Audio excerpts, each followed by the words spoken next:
a very good topic to understand. Aspics.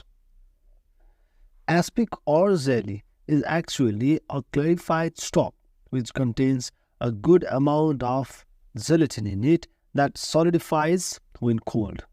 The gelatin may be naturally extracted from the bones, or in most of the cases, it has to be supplemented from unflavorful packaged of gelatin powder. Aspic jelly is actually a crystal clear or white aspic. It sometimes happens to be amber color as well.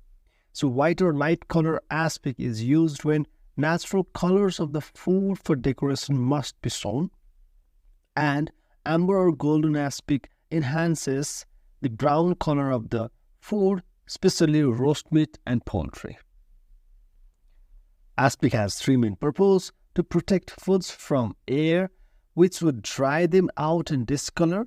It helps to improve appearances and keep shine, and helps to add flavor.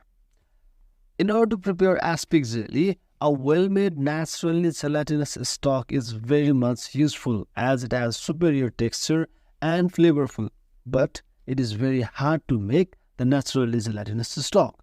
Therefore, in most of the aspic, regular stock is added with gelatin or aspic powder, but the flavor is less compared to that made out of stock.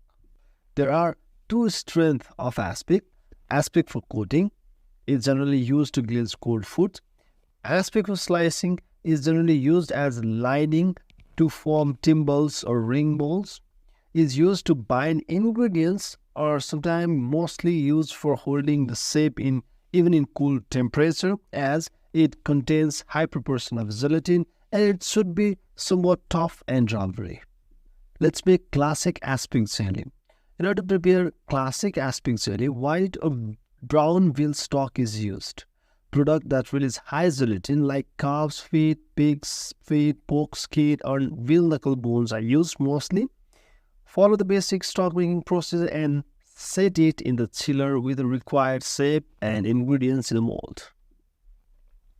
Standard quality of aspic jelly. The aspic should be perfectly clear, no traces of cloudiness mostly, while aspic should be nearly colorless. Aspic made by brown stock may range from amber to golden brown color. The aspic should be firm enough to hold its shape. It should not be much rubbery, and coating layer of aspic should be perfectly smooth with no bubbles, and it should coat the food completely with a thin uniform layer. Thank you very much. We'll see you on next.